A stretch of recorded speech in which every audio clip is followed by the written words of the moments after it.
Bonjour, eh bien j'ai le plaisir d'être avec Jean-Pierre Poirier. Vous me recevez chez vous dans un appartement magnifique. Vous êtes voisin du Premier ministre à Paris, rue de Varennes. C'est vrai, bien que nous nous rencontrions rarement. Et vous avez une bibliothèque vraiment impressionnante. C'est la base de mon savoir et mon instrument de travail quotidien. Alors Jean-Pierre Poirier, je suis content de vous recevoir parce que vous êtes docteur en médecine. Je suis content de vous recevoir pour cet entretien, mais là c'est vous qui me recevez chez vous. Vous êtes docteur en médecine à la faculté de médecine de Paris, spécialiste des maladies de l'appareil digestif et de la nutrition, directeur de recherche en biologie, docteur en sciences économiques de l'université Panthéon-Assas, mais vous êtes surtout connu par tous vos collègues scientifiques pour ces innombrables biographies de scientifiques qui continuent de bercer tous ceux qui s'intéressent à la science, qui ont envie de se documenter, de découvrir tous ces parcours. Et finalement, après avoir publié de nombreux ouvrages qui sont des références dans ce domaine, vous publiez pour la première fois un livre qui est publié par les éditions Jean-Cyril Godefroy. C'est un dictionnaire stupéfiant, la science en France. Je dis que c'est stupéfiant parce que c'est la première fois qu'un travail de recherche sur tous les scientifiques en France de l'an 1000 à nos jours, cette biographie complète, est présentée. Comment cette idée vous est-elle venue? Est-ce un travail finalement de plusieurs années, de fiches, de collections? Vous l'avez fait avec Christian Labrousse, le professeur Labrousse aussi, qui est très connu. Chacun, vous aviez de votre côté, vous êtes dit finalement on va faire quelque chose parce qu'il y avait un vide, ou parce qu'un jour vous recherchiez de la documentation sur tel ou tel scientifique et vous vous êtes dit il n'existe pas de vous, des scientifiques. Alors l'hypothèse numéro 2 est la bonne. Effectivement, tout au long des 12 ou 13 premières biographies dont je suis l'auteur, il a fallu faire des recherches pour identifier et connaître les personnages que mon héros rencontrait. Et j'ai toujours constaté que c'était assez difficile de trouver une information qui ne soit pas hagiographique et qui soit précise et bien documentée. Il m'a fallu, c'était au début dans les années 90, et à l'époque Internet n'était pas encore ce qu'il est devenu, et il fallait parfois prendre l'avion carrément pour aller consulter les bibliothèques américaines pour trouver les documents originaux dans lesquels mes personnages exprimaient leurs pensées. Et un jour, je faisais part de mon souci à une très bonne amie et excellente historienne des sciences qui s'appelle Bernadette Vincent, et je lui ai dit, il n'existe pas d'instrument de travail pratique en France, c'est pas normal, les Américains ont l'énorme dictionnaire de Gillespie, Dictionary of Scientific Biography en 17 volumes, nous n'avons rien, sauf d'excellents livres qui s'interrompent, hélas, en 1850, ce qui laisse quand même de côté une partie importante de l'évolution des sciences. Et elle me répond, eh bien mon cher ami, vous n'avez qu'à le faire. Et voilà comment l'opération a commencé. J'avais absolument pas conscience de l'amplitude et de la difficulté de l'entreprise, mais quand même, au bout de 6 ans, et avec l'aide de mon excellent ami Labrousse, nous avons réussi à la mener à peu près à son terme. Bien sûr, on va découvrir toutes sortes de lacunes et de défauts, mais nous allons nous efforcer d'y pallier. La science en France, un dictionnaire sur tous ces scientifiques. Quand on pense à la science, on a toujours ce cliché de ce savant avec une blouse blanche qui travaille avec des éprouvettes. Mais qu'est-ce que la science finalement? Est-ce que la définition de la science n'est pas tout ce qui contribue à faire progresser l'humanité? Donc cela peut être de la recherche en économie, de la recherche en biologie, la science traditionnelle telle qu'on l'imagine, mais aussi l'informatique. Tout est science finalement. Tout est science. Et toutes ces sciences procèdent d'une même démarche intellectuelle. L'homme confronté à une observation de la vie quotidienne réfléchit, s'interroge sur le pourquoi et surtout s'interroge sur la possibilité de reproduire le phénomène qui lui a semblé intéressant. Et c'est cette démarche-là, la recherche de la cause initiale et la recherche de sa reproductibilité qui constitue la base de la démarche scientifique. Vous évoquez cette volonté de l'homme de reproduire un phénomène qui lui a semblé intéressant, qui pourrait lui sembler intéressant. Parce que dans ces démarches de scientifiques, il y a aussi des rêves un peu fous, certains y arrivent, d'autres n'y arrivent pas. C'est vrai, c'est vrai. Mais la démarche reste la même, parce que même s'il s'agit au départ d'une hypothèse de travail qui ne repose sur aucune base, très vite, l'inventeur de l'idée va être confronté au réel et il va être obligé de tester son hypothèse. Et de deux choses l'une, ou ça va marcher ou ça va pas marcher. S'il est obstiné, peut-être qu'il finira par obtenir le résultat souhaité.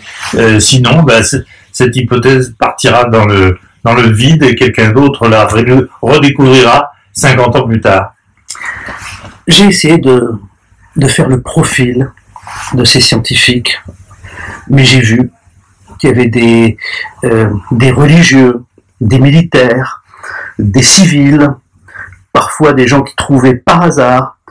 Ensuite, en termes d'âge, on a à peu près tout. Selon vous, quelque chose caractérise-t-il ces scientifiques? On pourrait dire l'esprit d'entreprendre, d'innover, mais pas forcément, parce que certains ont trouvé par hasard. Oui, c'est vrai. La qualification qui me semble la plus répandue, c'est quand même la curiosité. Un orage se déclenche, la foudre tombe, un feu apparaît à l'endroit où la foudre est tombée. Le premier réflexe, j'imagine, de nos lointains ancêtres a été de se dire, mais qu'est-ce que c'est que cette chose-là? Comment ça se fait? Quel est le mécanisme par lequel un incendie est provoqué par la foudre? Et cette question de base contient toutes les autres. Pourquoi l'acte d'amour engendre-t-il des enfants? Pourquoi lorsqu'on boit trop salé, on a soif, etc. Donc je pense que vraiment c'est la curiosité, le désir de comprendre qui est le premier moteur. Alors ensuite vient la nécessité d'établir une hypothèse, ou plusieurs hypothèses, et de les tester les unes après les autres. Là on entre dans le troisième temps, qui est celui de l'expérimentation et de la démonstration. C'est une procédure intellectuelle qui est assez générale, me semble-t-il. Quel que soit le point de départ, on retombe toujours à peu près dans cette même succession d'opérations. Oui, mais tous ces scientifiques ont quand même pris à un moment ou à un autre de leur vie des risques.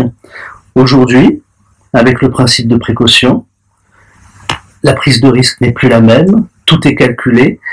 Pourrait-on aller aussi loin que ces générations précédentes? Alors effectivement, c'est une grande question, mais répondre que on doit avant tout se préoccuper de la sécurité, c'est nier tout esprit de curiosité et d'aventure. Je pense bien sûr que beaucoup des découvertes qui ont découlé de cette curiosité ont eu des conséquences parfois fâcheuses, mais je pense que empêcher l'esprit humain d'exercer sa curiosité et de chercher à y trouver des réponses, c'est une chose tout à fait impossible.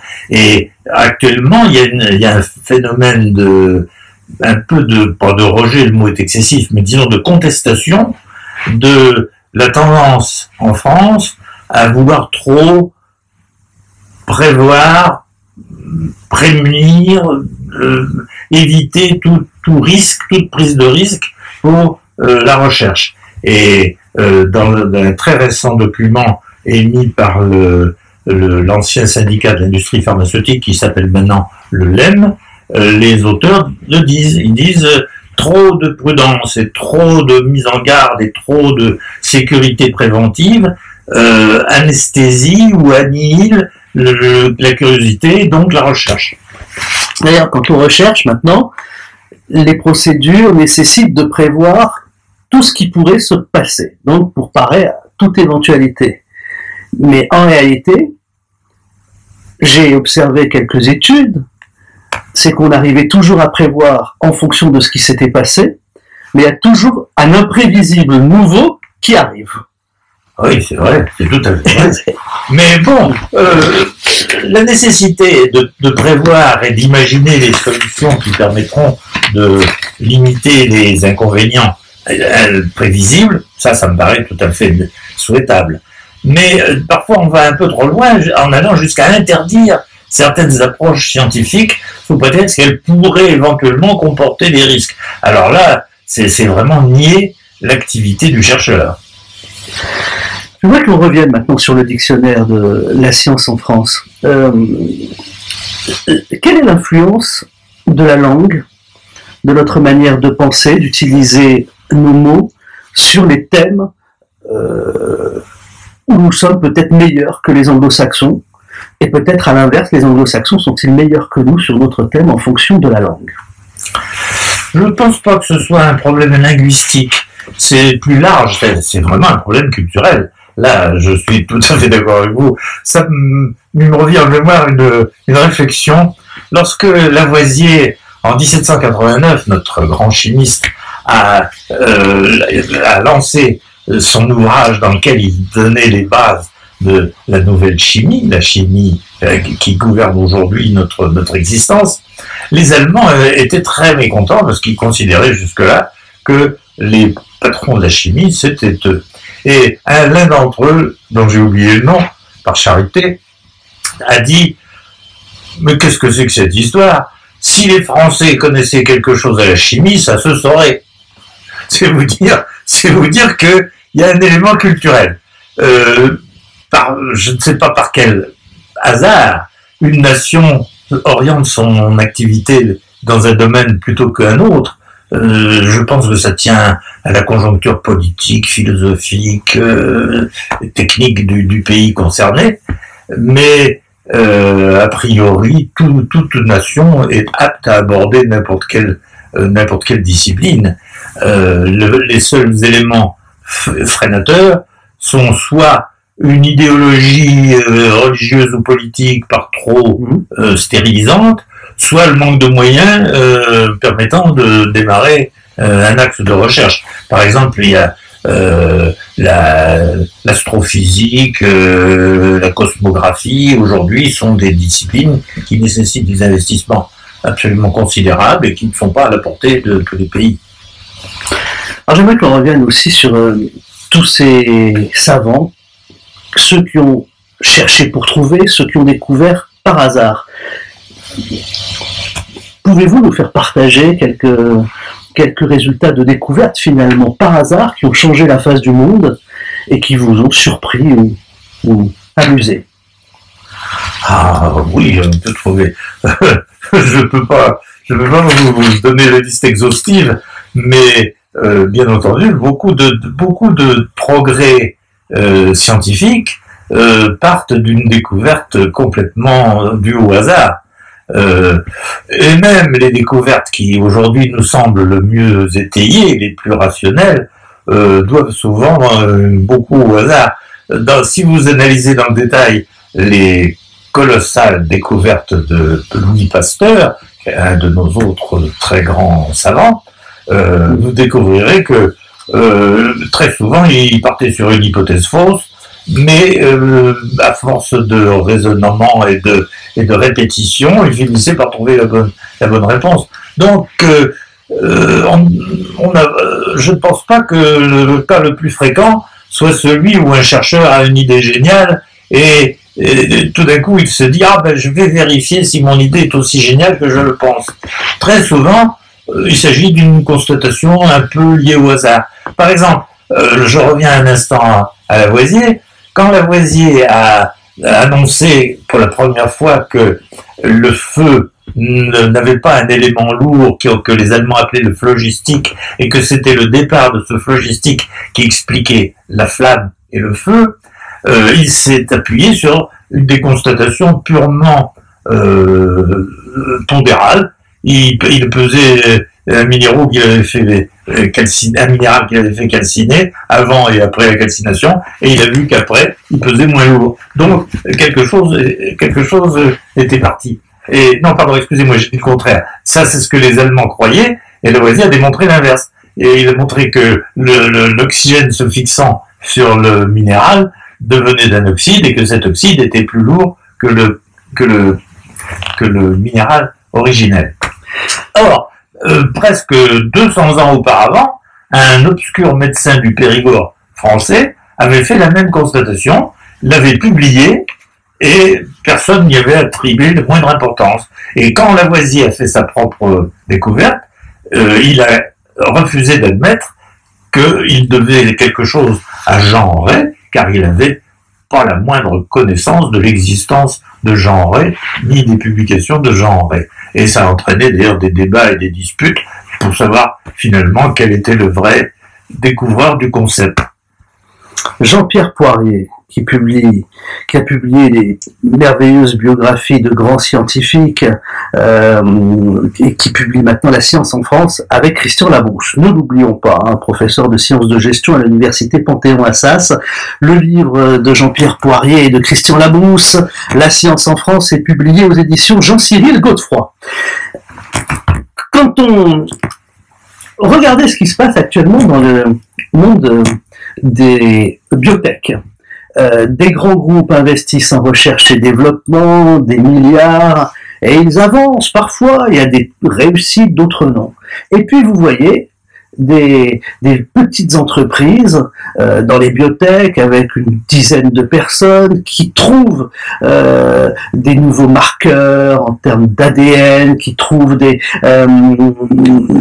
qui annoncent des révolutions dans les années qui viennent dans le traitement contre le cancer, certaines formes de cancer, de maladies orphelines. Ça veut dire que les commandos, finalement, sont parfois plus efficaces que les très grandes structures que je qualifierais presque de technocratiques, qui cherchent parfois trop, oui, ils mettent beaucoup de moyens, mais pas dans les mêmes proportions et pas avec la même vitalité que les commandos. C'est vrai, c'est une question de souplesse. Il faut pas oublier que toutes les biotechnologies sont nées dans les années 1970. Et encore, il a fallu attendre pratiquement l'an 2000 pour qu'on entre dans une phase productive. Les grandes structures, je prends un exemple français, prenons l'exemple de la Sanofi, qui était un conglomérat de plus de 300 petites firmes pharmaceutiques à l'ancienne, qui ont été absorbées, fusionnées pour créer ce qui était à l'époque un géant, disons au début des années 2000. Ces 300 sociétés avaient toutes en commun la même démarche scientifique. Toutes considéraient que c'était par la chimie de synthèse minérale qu'on allait trouver un nouvel antidouleur ou un nouvel anti-infectieux, ou etc. Or, l'explosion de la génétique et de la biologie, de la biotechnique au début des années 2000 a complètement bouleversé ce dogme, et seules des petites structures légères se sont créées pour mettre en œuvre des thèmes de recherche correspondant à ces idées neuves. Chose que les très grandes structures n'étaient pas aptes à faire, car elles ne disposaient même pas des compétences pour le faire. Si votre organisation de recherche comporte 1000 chimistes et 1000 pharmacologues et pas un seul biologiste, vous avez peu de chances d'être adapté à ces technologies nouvelles. Donc, c'était presque obligatoire que les premiers travaux viennent de ces petites sociétés, ces start-up, qui d'ailleurs, faute de pouvoir aller très loin dans le programme de développement, ont été avalés par les grandes sociétés qui elles, pouvaient amener tout un savoir-faire, toute une filière industrielle qui permettait de transformer ce qui était une modeste constatation intéressante en un médicament utilisable. Ce qui est beaucoup plus efficace pour toutes ces grandes sociétés industrielles, puisqu'elles prennent moins de risques. Elles achètent les talents quand elles ont compris que c'était des talents. Alors que jusqu'à présent, on prenait des scientifiques, on créait un laboratoire de recherche, on pensait qu'ils pouvaient être des talents, mais on n'en était pas certain. Oui, mais son marché à l'arrivée maintenant. C'est vrai, vous avez tout à fait raison. Mais la bataille et les enchères deviennent de plus en plus sévères. Par exemple, tout récemment, Sanofi a raté 2 opérations importantes sur 2 start-up spécialisées dans les biotechnologies, et il s'est fait souffler par Pfizer et par Johnson & Johnson, qui ont offert des sommes considérablement plus importantes que celle que Sanofi était prêt à offrir. Et c'est vous dire que la bataille est sévère entre les géants. Parce que les quelques 10 géants qui gouvernent le monde aujourd'hui en matière de recherche pharmaceutique se battent à couteau tiré et à coups de milliards. Donc si vous n'avez pas les ressources nécessaires et l'audace et le culot qui est nécessaire, vous n'y arrivez pas. Êtes-vous d'accord, finalement, Jean-Pierre Poirier, pour qualifier de scientifique, parce que c'est une question à double cliquer, mais pour qualifier de scientifique toute personne qui aura contribué à un moment ou à un autre à faire avancer l'humanité? Absolument.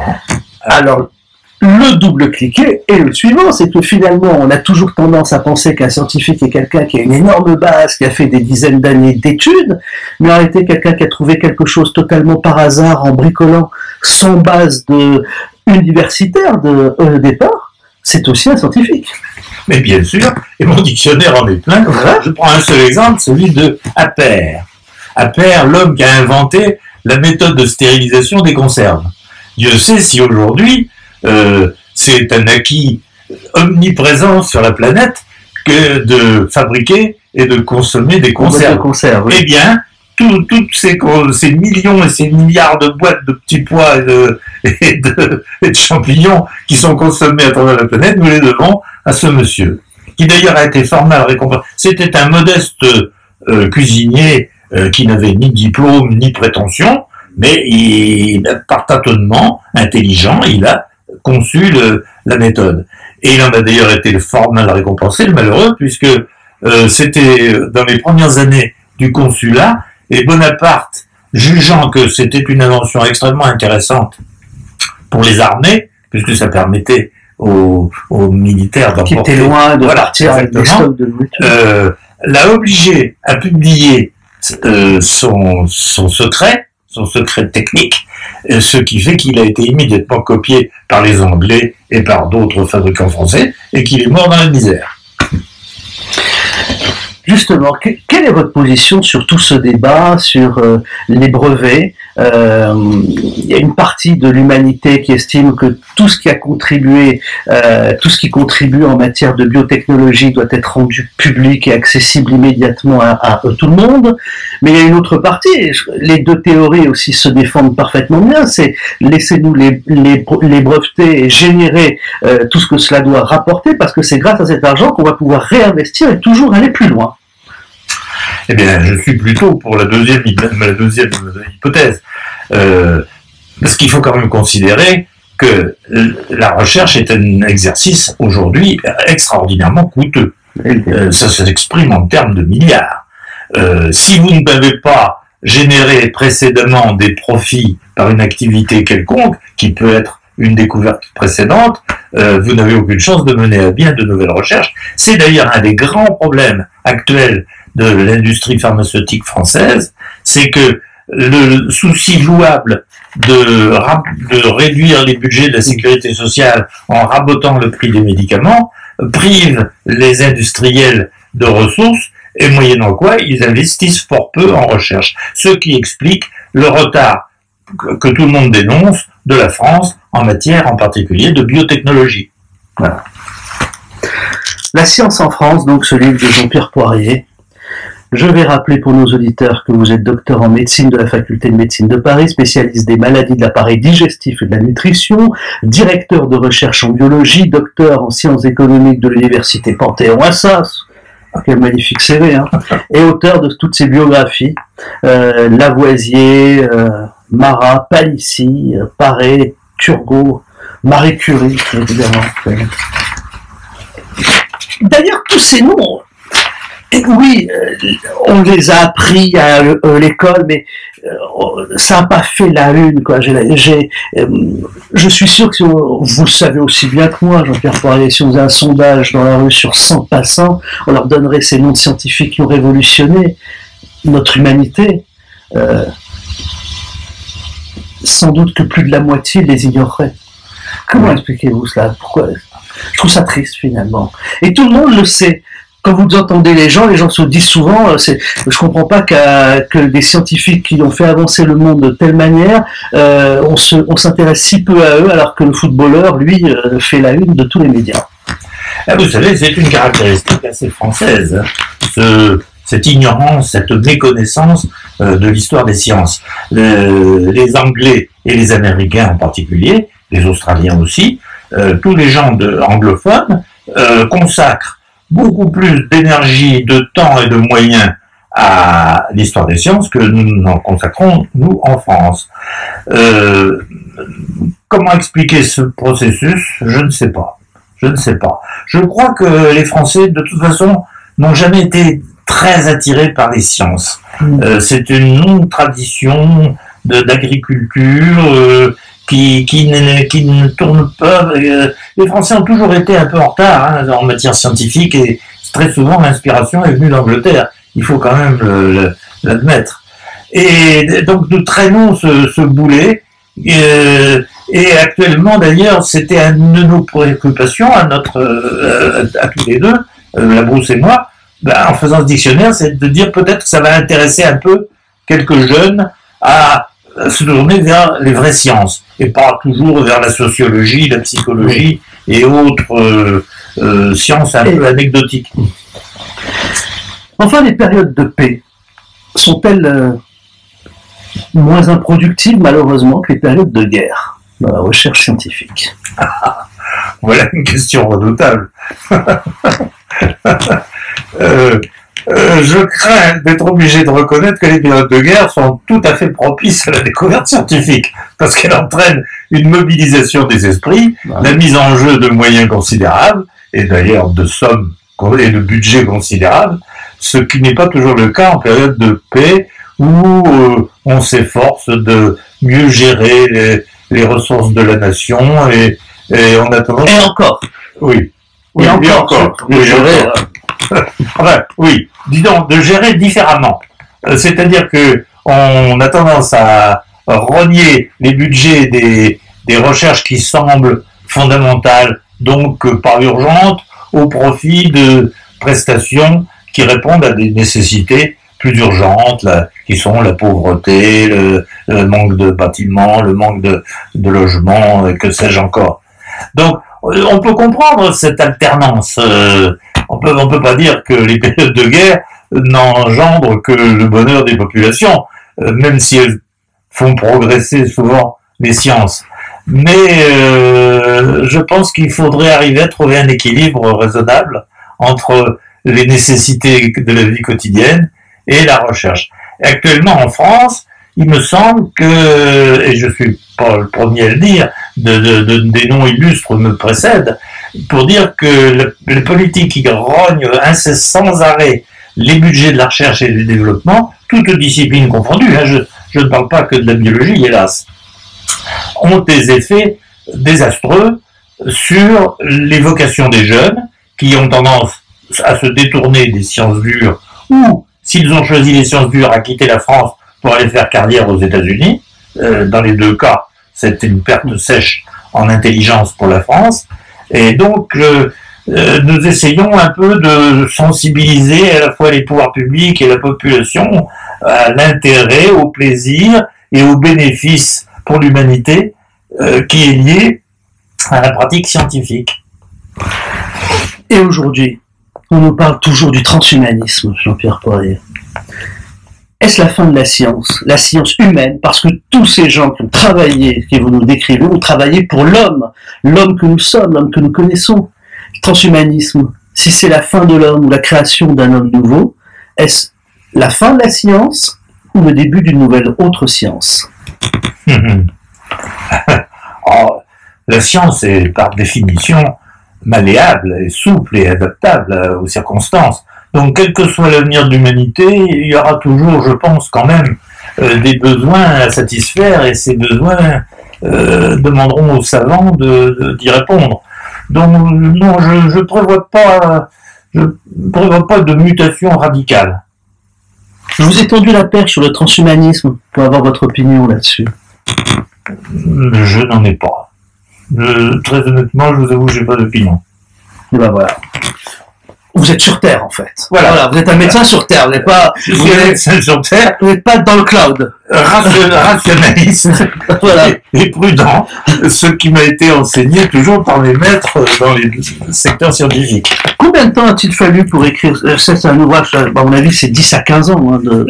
Non. Enfin, pour le dictionnaire au stricto sensu, 6 ans. La science en France. 6 ans. Mais ces 6 années-là ont été précédées de quelques 10 années de travaux en histoire des sciences. Donc, si vous voulez les comptabiliser, on arrive presque aux chiffres que je vous avais indiqués.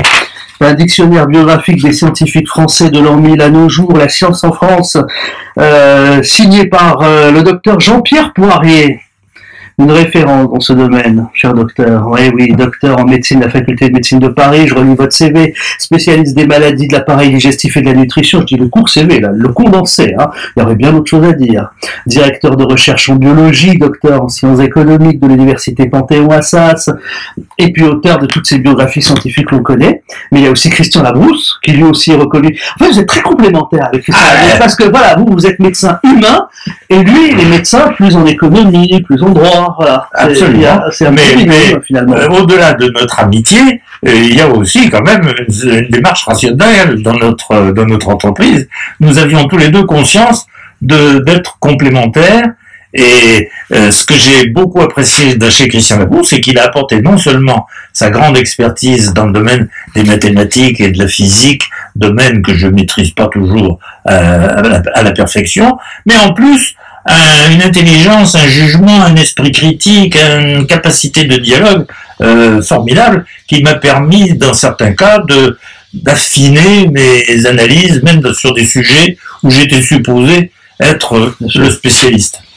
Merci Jean-Pierre Poirier. La science en France est publiée aux éditions Jean-Cyril Godefroy. Merci de m'avoir reçu chez vous. On est merveilleusement bien installé dans votre appartement avec la plus belle bibliothèque. En tout cas, elle est plus belle que celle du Premier ministre, qui est votre voisin. Je vous remercie.